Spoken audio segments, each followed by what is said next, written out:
How do you get your first 10 donors as a new nonprofit? Hello, this is Ronnie once again, the founder and CEO of Rooney's nonprofit startup school.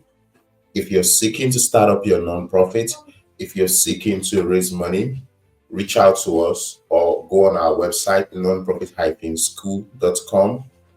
You will get free resources to help you start up your nonprofit, and you can also schedule a call with me to learn how to raise money for your new nonprofit. So today we're going to be talking about how to get your first 10 donors as a new nonprofit. This topic is very important because it can be quite, challenging, quite frustrating, getting your first 10 donors. This is really one of the big deal for most founders. They don't even know how to go about the whole fundraising thing. They don't even know how to go about trying to get donation, how to, sell the organization. It's a very difficult task for most nonprofits. So today I'm going to be walking you through the 6 clear steps that's going to help you get your first 10 donors and of course get more as you go. So the very first step in the process is leveraging your personal network. These are your family and your friends. This is because you can only withdraw from a relationship you've already invested in.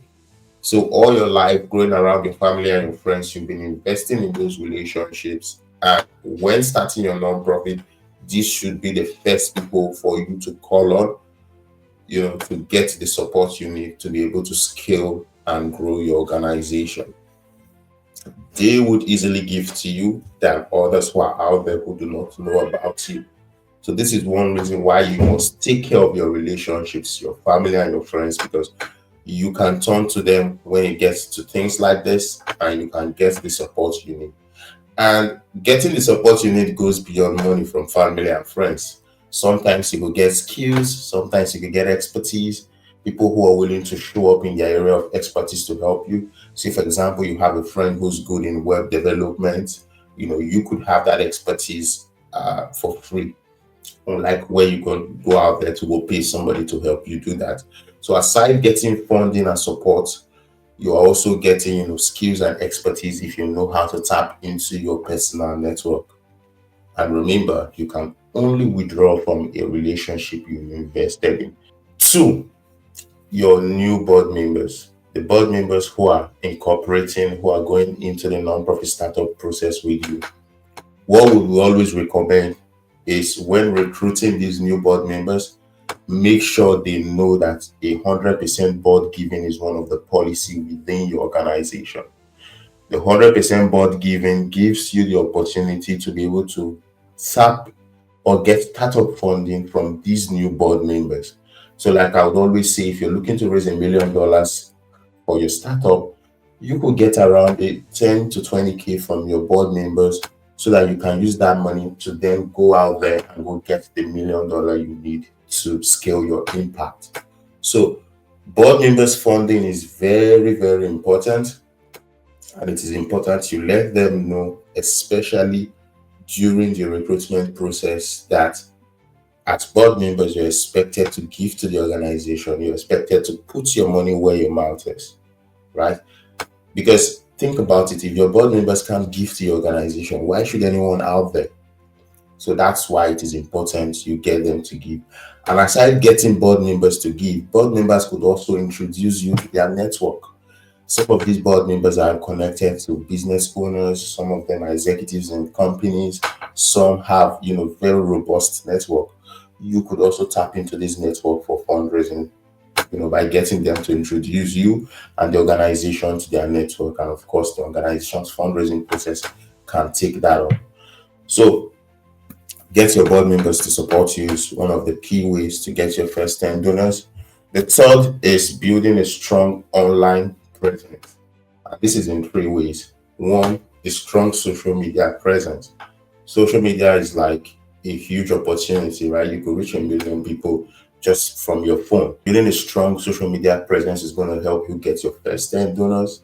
The second aspect is having a good, solid website. A properly developed and designed website is also going to help you go a long way, because as these people see you on social media, they are most likely going to trace you back to your website. And if you have a good website that can capture and retain these leads and then transform them into donors, you are good to go. And then lastly, of course, crowdfunding pages.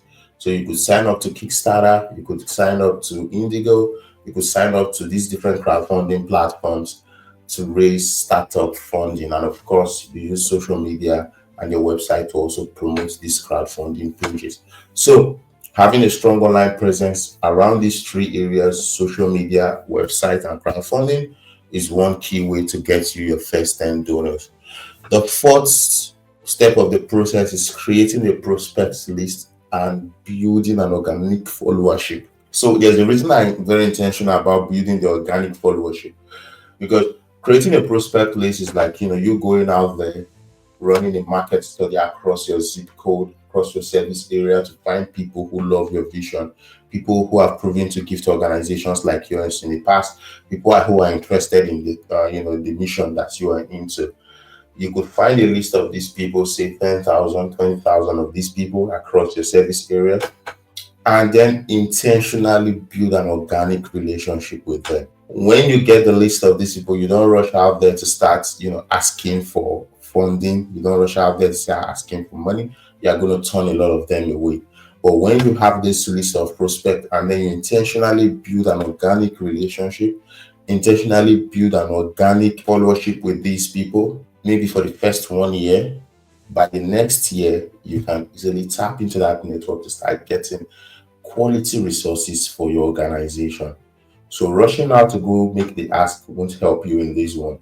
But having that prospect list and then intentionally nurturing that relationship, asking for advice, inviting them to programs, inviting them to join you in everything you do, whatever way you tend to build relationship with them, doing that intentionally before making the ask is what's going to get you the funding you seek. And of course, the fifth step of the process, which is launching your nonprofit.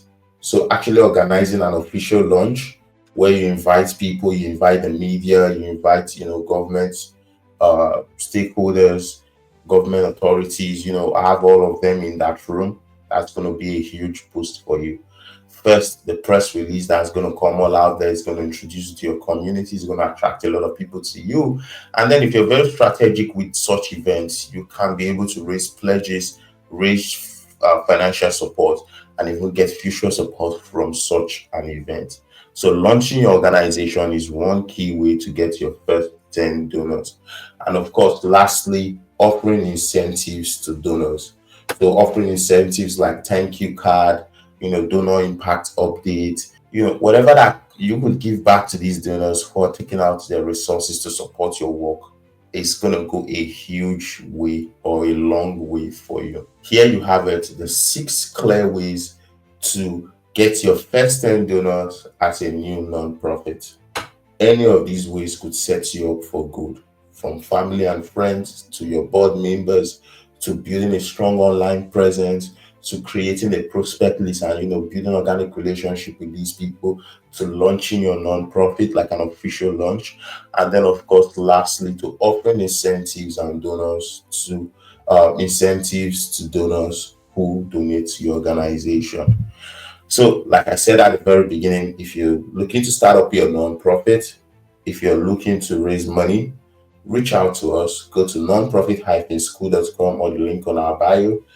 And of course, you get resources to help you incorporate and register your organization all by yourself without spending thousands of dollars. And also, you will get access to book a call with me so that we can strategize on how to find startup funding for your organization to get your organization to the point where you want to get it to.